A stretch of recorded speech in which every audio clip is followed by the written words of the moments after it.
ఓం యస్య భూమిః ప్రమాంతరిక్షముతోధరం దివం యశ్చక్రే మూర్ధానం తస్మై జ్యేష్ఠాయ బ్రహ్మణే నమః. ఏ పరమేశ్వరుని ఉనికిని జ్ఞానమును తెలుపుటకు భూమ్యాది పదార్థములు యథార్థ జ్ఞాన సాధనములో ఎవడు సృష్టిలో భూమిని పాదస్థానమున ఉండినదిగా రచించెనో, భూమికి సూర్యాది గోళములకు మధ్య నుండు ఆకాశమును ఎవడు ఉదర స్థానమును నిర్మించెనో, ఎవడు ప్రకాశమాన పదార్థములను సృష్టిలో అన్నింటికీ పై మస్తక స్థానమున ఉంచెనో, ఎవడు భూమి మొదలు సూర్యాది లోకముల వరకు గల సమస్త జగత్తును నిర్మించి దాని యందు వ్యాపకుడు అయి జగత్తు యొక్క సర్వాయములందు పూర్ణుడు అయి అన్నింటినీ ధరించుచున్నాడు ఆ పరబ్రహ్మకు నమస్కారం. ఎల్లరకు మిత్రుడటుల ప్రియమైండునో అటులనే పరమాత్మ ఉపాసకులకు ప్రియముగా ఉండును. ఏ విధముగా రథము గంతవ్య అంటే చేరదగిన స్థానమునకు చేర్చుటకు ప్రాప్తించగలదో, అటులనే పరమాత్మ శ్రేయోమార్గము మరియు శ్రేయోమార్గ లక్ష్యము గల ఐహిక మరియు పారలౌకిక అభివృద్ధిని పొందుట కొరకు అందరిచే ప్రాప్తించుకొనదగిన మరియు స్తుతించదగినదై ఉన్నది. హృదయస్థానములో విద్యమానమై ఉన్న పరమాత్మ సాక్షాత్తుగా గృహములకు వచ్చిన అందరికన్నా గొప్ప అతిథి అయి ఉన్నాడు. కావున ఆయన అతిథి వలె సత్కరించదగిన వాడు.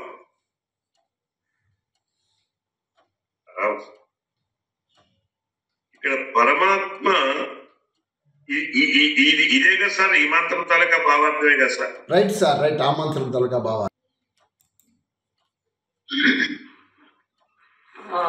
చెప్తాం సార్. ఇది అంటే ఎల్లరకు మిత్రులై ప్రేమై ఉండును అనేటటువంటి భావన ఉంది కాబట్టి శంనో మిత్ర శం వరుణ శంనో భవత్వర్యమ శంన ఇంద్రో బృహస్పతి శంనో విష్ణు రుక్రమ అనేటటువంటి మంత్రం బాగా సరిపోతుంది సార్. అంటే భగవంతుడు శంనో మిత్ర మిత్రులకు శుభములు ఇస్తాడు. శంనో వరుణ భవత్ అర్యమ అంటే ఎవరైతే జ్ఞాన దృష్టితో చూస్తారో అటువంటి వాళ్ళకు అతని యొక్క జ్ఞానాన్ని ప్రకాశింపజేస్తాడు. శంనో ఇంద్ర అంటే భగవంతుడు ఏ విధంగా అయితే ఇంద్రుడు ఇంద్రియాలను ఇచ్చాడో ఆ విధంగా జీవునికి శక్తి సామర్థ్యాన్ని కూడా అతను ప్రసాదిస్తాడు. శంనో బృహస్పతి అతడు బృహస్పతి అంటే అతని యొక్క సృష్టి సామర్థ్యాన్ని వేదము ద్వారా తెలుసుకున్నప్పుడు మన యొక్క బుద్ధులు చాలా ప్రేరేపణ పొందుతాయి. ప్రచోదయ గాయత్రి మంత్రము ఏ విధంగా ఉందో ఆ గాయత్రి మంత్రము యొక్క ప్రసన్నత బృహస్పతి. శంనో విష్ణు రుక్రమ అంటే చివరికి ఆ భగవంతుడు సర్వవ్యాపకత్వాన్ని మనకు ప్రబోధిస్తుంటారు. కాబట్టి ఈ మంత్రం బాగా సరిపోతుందని అనుకుంటున్నాను.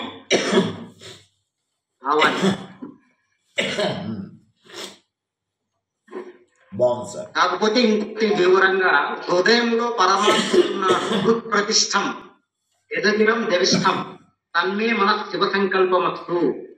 ఓం సుషారతి రశ్వానివ మనుష్య నేనీయతే అభీషుభిర్వాజనేవ యువ ప్రతిష్టం యదజిరం జవిష్టం తన్మే మన శివ సంకల్పమస్తు.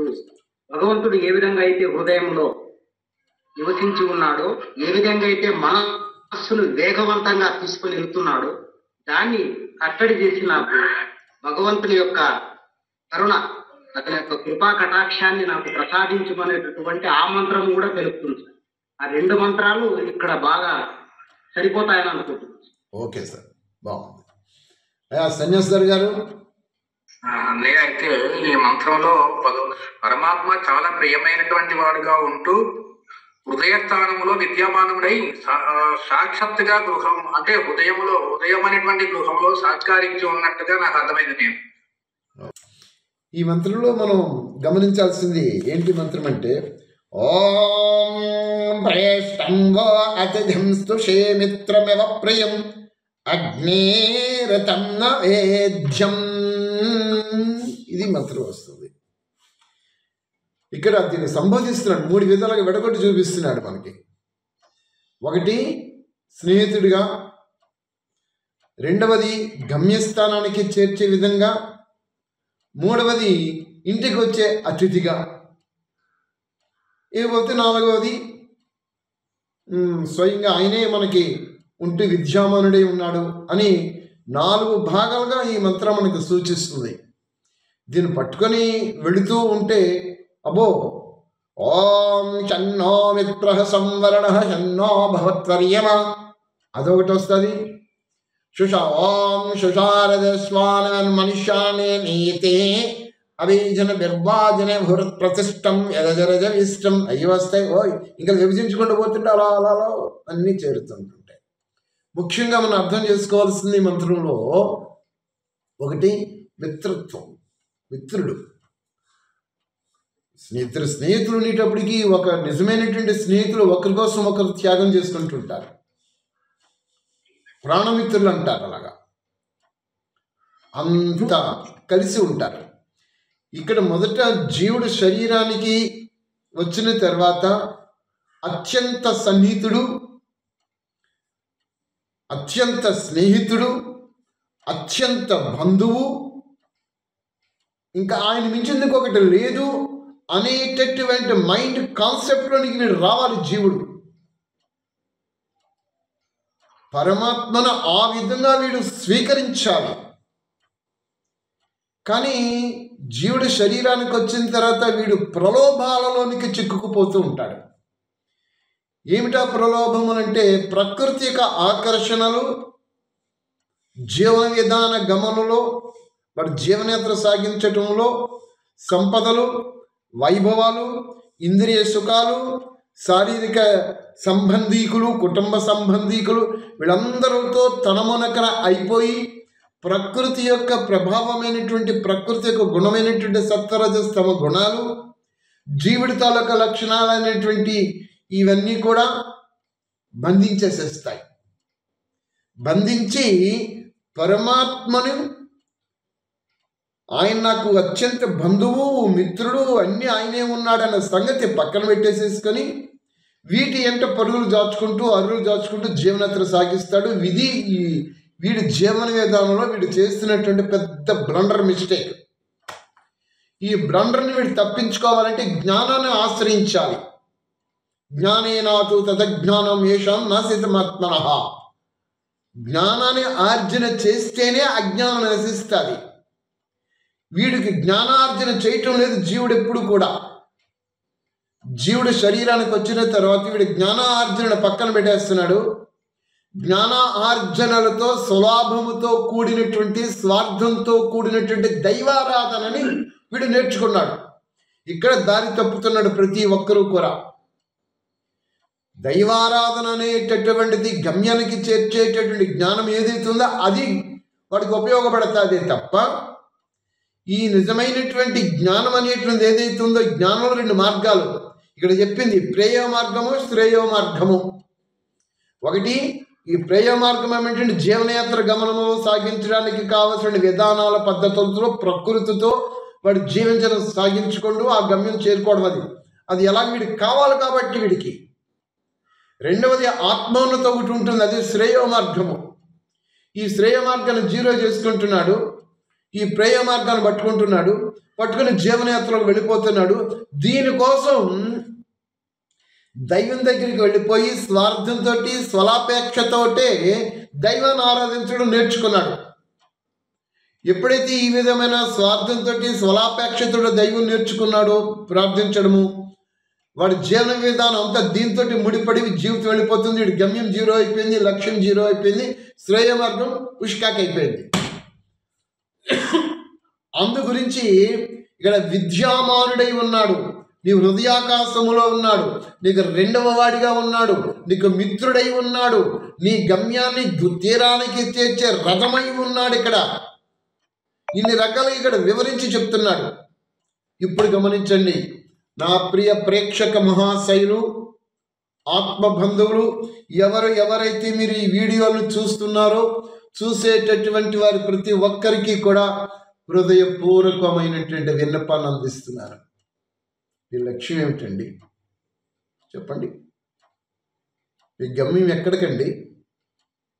సంస్థల వెంట పరుగులు పెడుతూ వాళ్ళు ఏది చెప్తుంటే అది శిరోధార్యం చేసేసుకొని వెళ్ళిపోవడమేనా? వాళ్ళు మంచి చెప్తున్నారు, అందరూ మంచి, ఏ ఆధ్యాత్మిక సంస్థ అని మంచి అని చెప్తుంది, చెడేది చెప్పదు. ఆ మంచి చెప్పే దానిలో మీరు గమనించారా? వైదిక ప్రమాణంతో అది ఉందా? వారు చెప్తున్న జ్ఞానము వేద ప్రమాణంతో ఉందా? ఎందుకు నేను వేద ప్రమాణం అంటున్నానంటే, వేదం ఈశ్వరీయం కాబట్టి, వేదాన్ని మించింది ఇంకొకటి లేదు కాబట్టి, స్వయం కర్తయే వేదం పరమాత్మ చేశాడు కాబట్టి. అక్కడ వాళ్ళు మనుషులు చెప్తున్నారు, స్థాపకులు చెప్తున్నారు. ఈ స్థాపకులు ఈ ఎవరైతే చెప్పుకుంటూ వస్తున్నారో అందులో ఏమైనా దోషాలు ఉంటే ఆ దోషాన్ని సరిదిద్దుకొని వేద ప్రమాణంతో మీరు ఆ జీవనయాత్ర, ఆ ఆధ్యాత్మిక సంస్థలు నడుస్తున్నారా? లేదా వారు చెప్పినటువంటి ఆచారాలు సాంప్రదాయాలు శిరోధార్యం చేసేసుకొని ఆ ఆచారాలని ఆ సాంప్రదాయాన్ని మీరు ఎంత శాతం దాన్ని అనుష్ఠానం చేసుకుంటూ వస్తుంటే అంత గొప్ప అనుకుంటున్నారా? ఏమిటంటున్నాను? ఆచారాలని మరొకసారి, ఆ ఆచారాలని ఆ సాంప్రదాయాలని మీ జీవితంలో, మీ జీవనయాత్రలో చాలా నియమనిష్టలతో మీరు ఆచరిస్తే అదే గొప్ప అని అనుకుంటున్నారా? లేకపోతే జ్ఞానం ఏదైతే ఉందో ఆ జ్ఞానము పరమాత్మ చెప్పిన జ్ఞానంతో సరిపోతూ ఉన్నదో ఆ సరిపోతున్న జ్ఞానాన్ని అనుష్ఠానం చేయటంలో మీరేం చేస్తున్నారు? ఆలోచించండి. ఇక్కడ ఈ మంత్రం ఏం చెప్తుంది? ఎల్లరికూ మిత్రుడు ఏ విధంగా అయితే ప్రియమై ఉన్నాడో, ఇక్కడ మీకు అత్యంత ప్రియమైనటువంటి వారు ఎవరు? పరిశీలించండి. చాలామందికి నేను క్లాసెస్ కండక్ట్ చేస్తూ వస్తుంటుంటే క్లాసెస్ వింటున్నారు, చేస్తున్నారు, ఆహా ఓహో అద్భుతం అనేసుకుంటున్నారు. క్లాసెస్లను ఏకేశ్వరోపాసన నిరాకార పరమేశ్వరుని ఉపాసించాలి అని చెప్తున్నాను. నా దగ్గర శిరస్సులు వంచుతున్నారు. అలాగే చేస్తామండి, తప్పకుండా పరమాత్మేనండి అంటుంటారు, ఈశ్వర అంటుంటారు, బాగానే ఉంటుంది. కానీ బయటికి వెళ్ళిన తర్వాత వారి యొక్క సంస్కారాలు ఏమేమైతే దైవం పేరుతో ఉన్నావో ఆ దైవం పేరుతో ఉన్న ఆ సంస్కారాలు, ఆ ఆచారాలతో మళ్ళీ అక్కడ జీవనయాత్ర సాగిస్తున్నారు. మరి ఇదే జ్ఞానం అయిపోయింది, మనస్సు ద్వంద్వంలోనికి వెళ్ళిపోయింది కదా, రెండు పడవల మీద కాళ్ళు వేసినట్టు అయిపోయింది కదా. మీ అంకితము, మీ సమర్పణ ఎక్కడ ఎవరికి ఇచ్చారు? మీరు ఈశ్వర స్వరూపానికి సమర్పించుకున్నారా? ప్రతిదానికి ఈశ్వరార్పణం అంతా సృష్టికర్త పరమేశ్వరుడు పరమాత్మ అంటున్నప్పుడు మళ్ళా మీకు స్వార్థం ఎక్కడి నుంచి వచ్చింది? దేనికోసం వచ్చింది స్వార్థము? దైవం దగ్గరికి వెళ్ళినప్పటికి ఎందుకు మళ్ళీ మీరు స్వలాపేక్షతోటి మళ్ళీ మీ పూర్వ సంస్కారాలను పట్టుకొని ఆ సంస్కృతం దానికి అనుగుణంగా ఆ విధంగా మళ్ళీ అక్కడ ఆచరిస్తూ వస్తున్నారు? అంటే మీలో ద్వంద్వం వచ్చేసింది, ఇంకా క్లారిటీ రాలేదు, మీ మైండ్ సెటప్ ఇంకా ట్యూన్ కాలేదు. ఏకేశ్వరోపాసనకి మీరు ఏకేశ్వరోపాసనకు ఉపాసన అయ్యేటప్పటికల్లా మొట్టమొదటి మీరు స్వీకరించాల్సింది ఈశ్వర స్వరూపాన్ని. నా హృదయంలో ఉన్నాడు, నా ఎదురుగా ఉన్నాడు, నా తోడులో ఉన్నాడు, నా చుట్టూ ఉన్నాడు, నాలోని నాకు రెండవ వాడిగా ఉన్నాడు, నేను చేస్తున్న ప్రతి పనిని చూస్తున్నాడు, నా ప్రతి ఆలోచనని తెలుసుకుంటున్నాడు, నేను మాట్లాడుతున్న ప్రతి మాటని కూడా వింటున్నాడు ఆయన. ఈ విధమైన కాన్సెప్ట్ మీకు ఎందుకు రాలేదు? అక్కడికి వెళ్ళి ఈ ఆధ్యాత్మిక సంస్థ వారు ఏమైతే చెప్పారో ఆ ఆచారాలు చేయటం వలన మీకు ఏదో మంచి జరుగుతుందనే భావనతో ఎందుకు వెళ్ళిపోతున్నారు? ఇది మీ అవిద్య, ఇది మీ అవిద్య. ఆ మధ్య నేను ఒకరికి జ్ఞానం చెప్పుకుంటూ చాలా బాగా ఉన్నారు, చక్కగా ఫాలో అవుతున్నారు, మంచిదిగా తయారుతున్నారు. జీవితంలో సమస్యలు రావా, పరిస్థితులు రావా, కష్టాలు రావా? చెప్పండి, ఎవరికి రాలేదు చూపించండి. పరిస్థితులు సమస్యలు వస్తే వాళ్ళు ఏ విధంగా మళ్ళీ మారిపోయారంటే, ఏమిటో ఈ చెప్పిన దగ్గర నుంచి ఇలా చేస్తుంది, మాకు సరిగ్గా మా కుటుంబ పరిస్థితులు సరిగ్గా బాగోలేదు, మళ్ళీ పూర్వంలాగా మేము చేసుకుంటే బాగుంటుంది అని మళ్ళీ వెనక్కి వెళ్ళిపోవాల్సి వస్తుంది. వాళ్ళకి వెనకకు వెళ్ళి ఆ వేదాంతం మళ్ళీ జీవనయాత్ర సాగించడం ప్రారంభించారు. ఆ విషయాలు నాకు తెలిసే. ఏం చెప్పాలి అంటే, డైజెషన్ ఇంకా కాలేదు, ఈ ప్రభావం ఎక్కువగా ఉంది. నీ కర్మకు నువ్వు కర్తవి, నువ్వు చేసుకున్న గత జన్మలలో చేసిన కర్మలు ఏవైతున్నావో ఆ కర్మలు ఇంకా నేను వదలలేదు. వదిలించుకోవడానికి కావాల్సిన విధానాలతో నీ సంస్కారాలు మార్చుకోలేదు.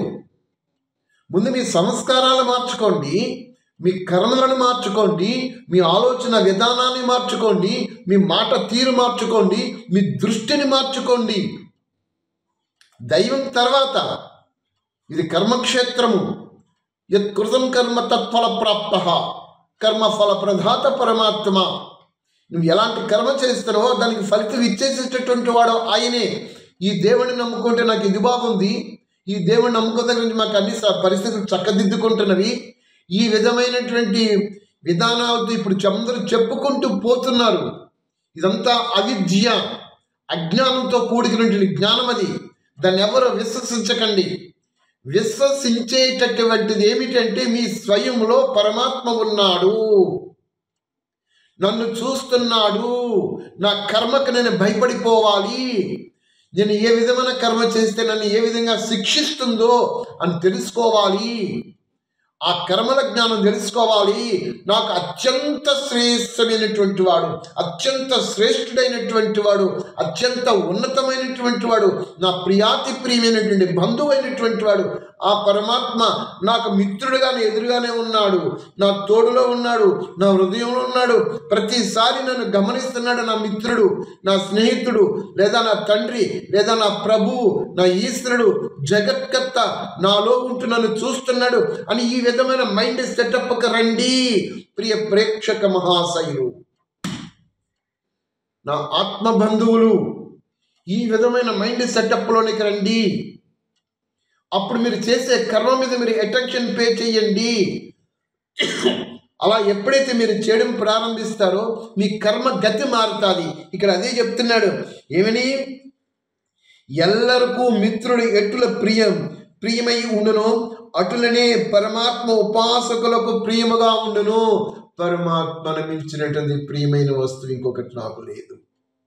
సర్వము పరమాత్మమయమే, అంతా ఈశ్వరమయమే. ఏం చెప్తున్నా నీతో చెప్పుకుంటాను, నీతోటే పడుకుంటాను, నీతోటే తింటాను, నీతోటే ఉంటాను, సర్వత్రా నీవే నాకు. ఈ విధమైన మైండ్ సెటప్కి ఎందుకు రారండి నా ప్రేక్షక మహాశైలు? నాకు ఓసారి జరిగిందండి. నేను అప్పుడు నర్సన్నపేటలో, శ్రీకాకుళం జిల్లాలో నర్సన్నపేటలో ఉన్నాను. ఒక ఆయనకి సంతానం లేదు. సంతానం లేకపోతే వాళ్ళకి కొడుకులు లేరు. నా దగ్గరకు చెప్తాను అన్నానప్పుడు నేను, ఏమండి మీరు ఆఫీస్కి వెళ్ళిపోతున్నప్పుడు పరమాత్మని మీ తోడులో పెట్టుకోండి. ఒక చిన్న పిల్లవాడిగా పరమాత్మ పెట్టుకోండి. మీ చిటికిన వేలు మీ కుర్రవాడికి ఇచ్చి నడిపించుకుని తీసుకుని వెళ్తారు కదా, అలాగే నడిపించుకుని తీసుకువెళ్ళండి. లేదా మీ స్కూటర్ మోటార్ సైకిల్ మీద కూర్చోబెట్టుకుని తీసుకెళ్ళిపోండి.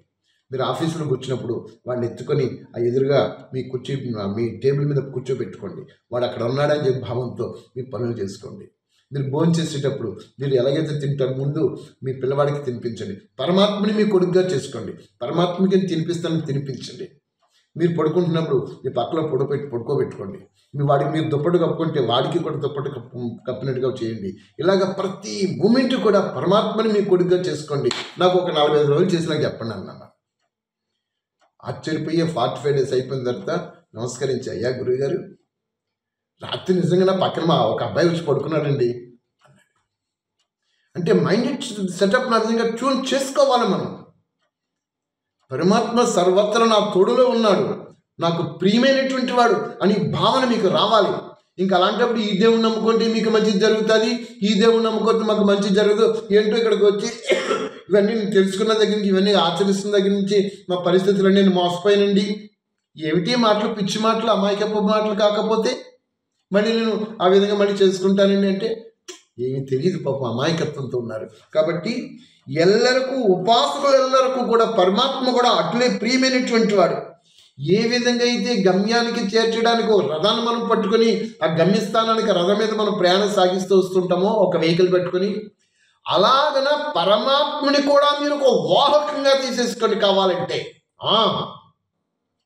నా గమ్యాన్ని తీరానికి చేర్చేటటువంటి వాడు. మీ జీవనయాత్ర ఇప్పుడుగో సముద్రంలో ఉంది, సంసారం అనే సాగరంలో ఉన్నది.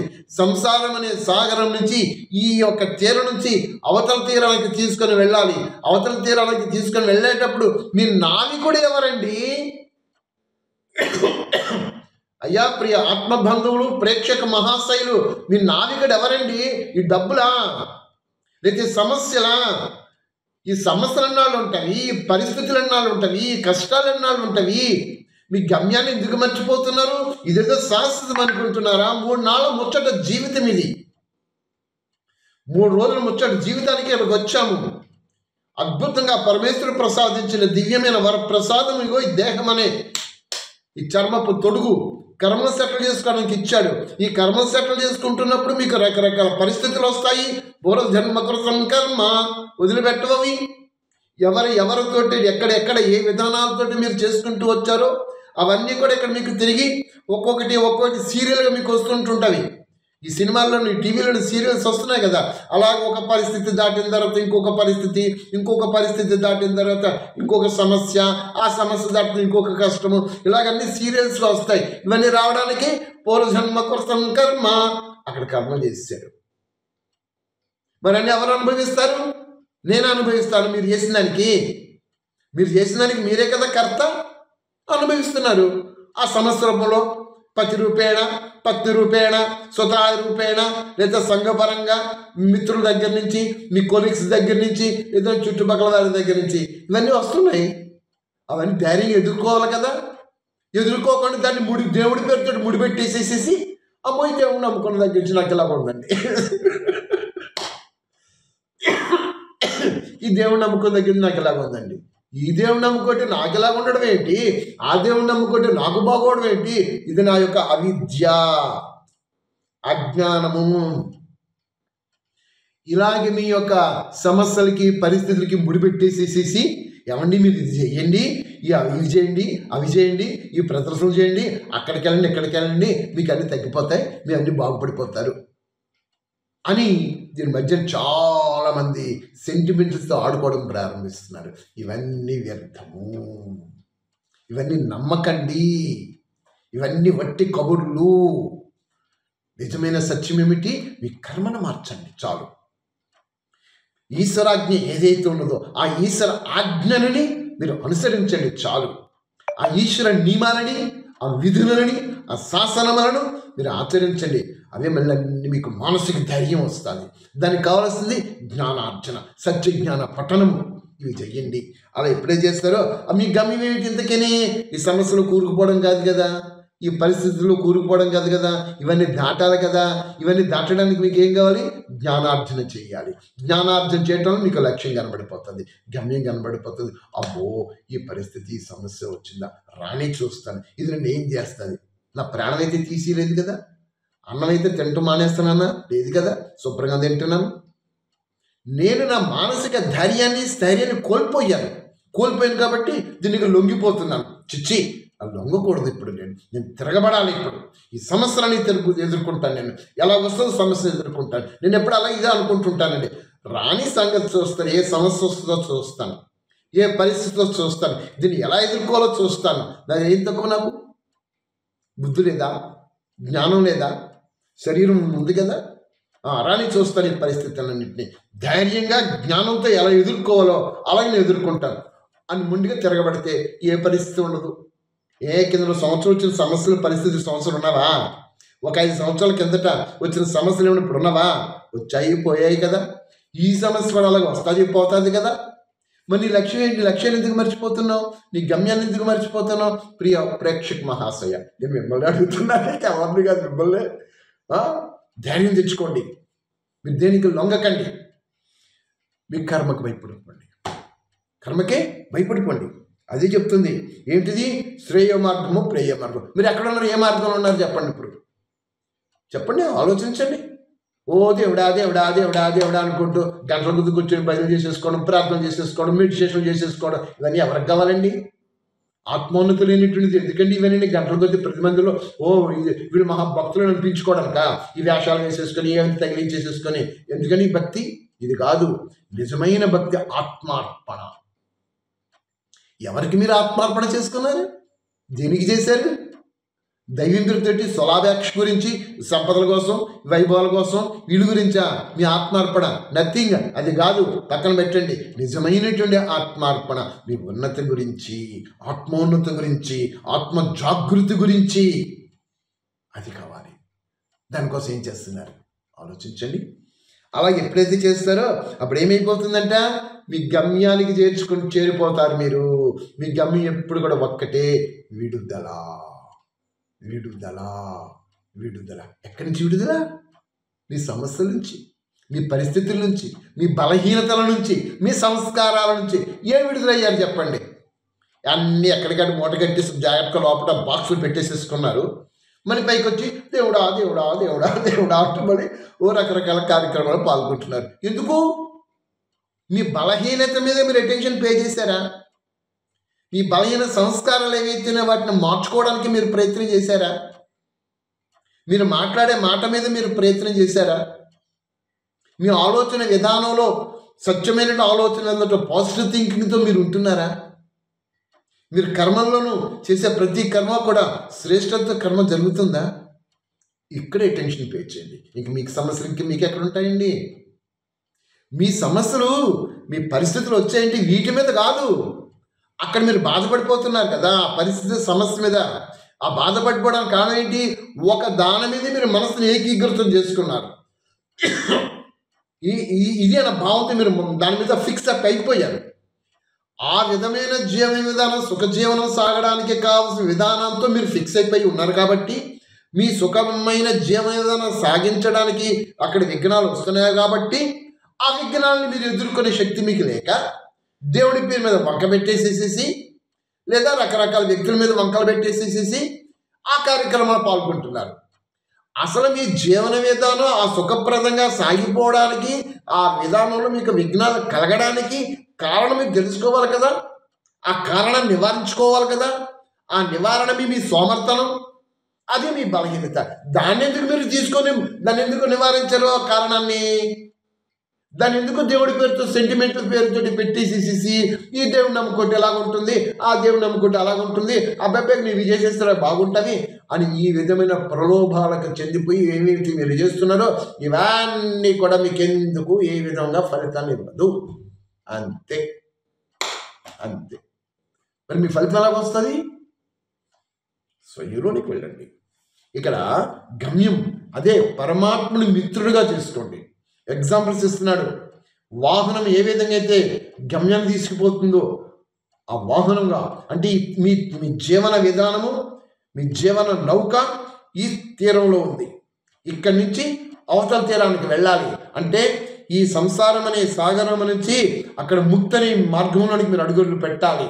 దానికోసం పురుషార్థం చెయ్యండి.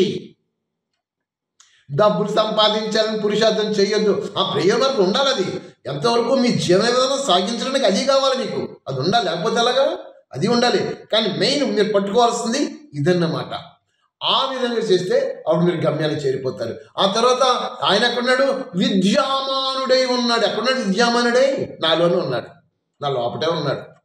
విద్యామానుడై ఉండినటువంటి ఆ పరమాత్మను తెలుసుకోవడానికి నువ్వు ఏ విద్యను అభ్యసిస్తున్నావు చెప్పండి.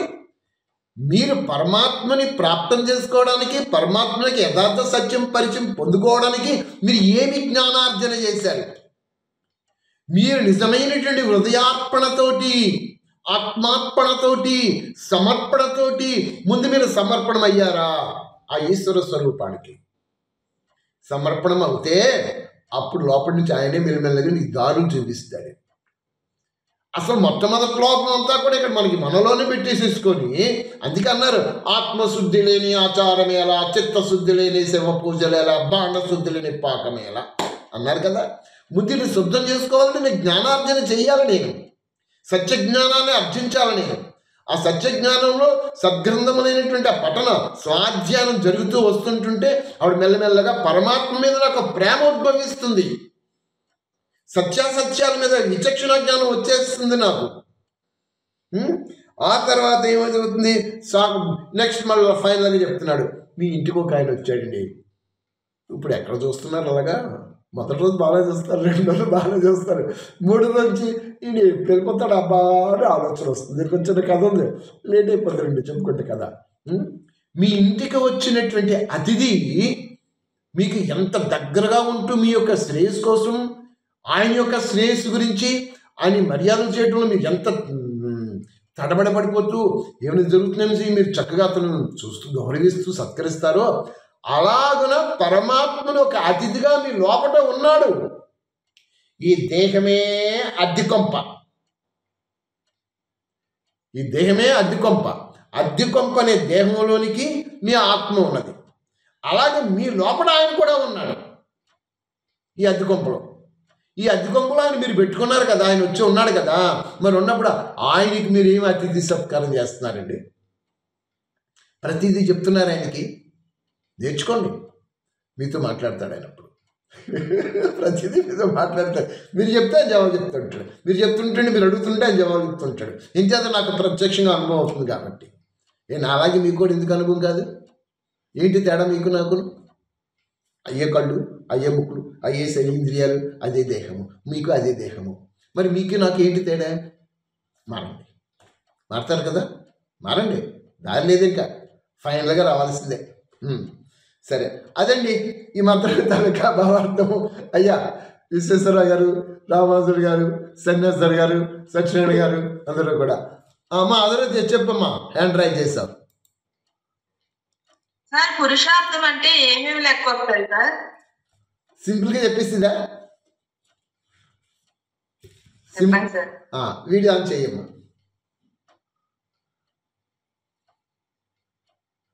సింపుల్గా చెప్పేసిందా? చెప్పండి సార్. ఏమీ లేదమ్మా, ఒకసారి చేసిన తప్పుని రెండోసారి చేయకుండా ఉండడమే పురుషార్థం.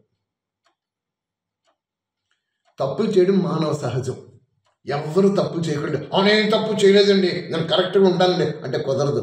ఏదో తెలుసో తెలియకో పొరపాటు జరిగిపోతాయి.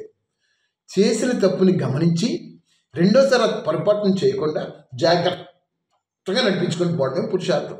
అది ఏదైనా కావచ్చు. మరి మీ లక్ష్యం, మీ గమ్యం ఏమిటంటే నిరాకార స్వరూపం అంటే పరమాత్మ సన్నిధిలో నిరంతరము ఉండడమే. ఆ నిరంతరము ఆయన సన్నిధిలో ఉండేటటువంటి విధానంలో ఏమైతే పొరపాటు జరిగిపోతున్నాయో అవి జరగకుండా జాగ్రత్తగా కాపలా కాసుకొని స్వయంలో అలా ఉంటూ కర్మలు చేయడమే పురుషార్థం. చెయ్యమ్మా, చెయ్యి.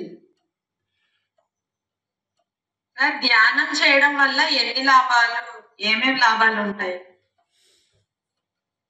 ధ్యానము చేయటం వలన లాభాలు అనే దానికన్నా ధ్యాన అనుష్ఠానం చేయటంలోనే లాభాలు ఉంటాయి. అనుష్ఠానం అంటే ఏంటి సార్? ఆచరణ. ధ్యానంలో ఏమని చేస్తాము? పరమాత్మ యొక్క కర్తవ్యాలని, పరమాత్మ యొక్క గుణాలని రకరకాలుగా ధ్యానంలో కూర్చుంటాం, చేస్తాం. ధ్యానం అనేటప్పటికి మనం లోపలికి వెళ్ళిపోతే ఒకటి పరమాత్మ గుణాలని, కర్తవ్యాలని శ్లాఘించుకుంటూ అందులోనే ఉండడము, అది ధ్యానం. బాగానే ఉంది. ఎంతసేపు చేస్తాం? 1 గంట, 2 గంటలు, 3 గంటలు. మరి బయటకు వచ్చేస్తాం. బయటకు వచ్చేసిన తర్వాత ధ్యానంలో నేను ఏమైతే పరమాత్మను శ్లాఘించుకుంటూ ఆయనతోటే ఉన్నానో, కర్మలలోనూ ఆ స్వరూపంగా నేను నా జీవనత్ర సాగించడమే అనుష్ఠానం. ఆ విధంగా చేస్తేనే నాలో పరివర్తన. అలా కాదు అని పక్కన పెట్టేసేసేసి ధ్యానం మాత్రం గంటల గుద్దు గుర్చేసేసుకొని మళ్ళీ బయటకు వచ్చేసి మళ్ళీ రకరకాలైన వేషాలతో ఉంటే అదే ధ్యానము, అది పనిచేయదు. అంచేత ధ్యానము, ధ్యేయము, లక్ష్యము, అనుష్ఠానం అన్నీ కలవాలి. అన్నీ కలిస్తే చరిత్ర మారిపోతుంది. సాక్షాత్ దేవతామూర్తి. అదమ్మా.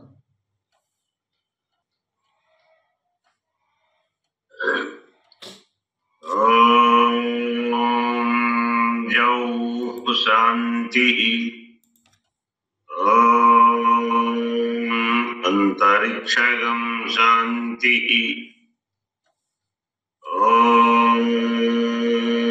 పృథివీ శాంతి.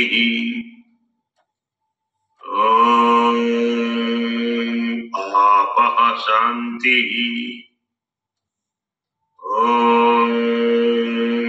ఓషధయః శాంతి.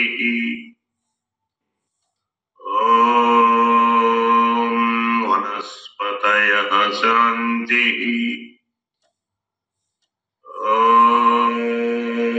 విశ్వే దేవాః శాంతి.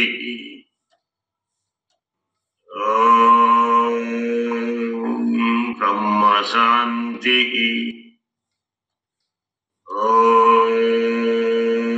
సర్వగం శాంతి.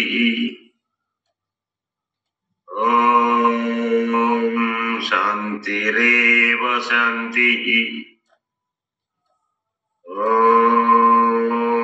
సామా శాంతిరేతి. శాంతి శాంతి శాంతి.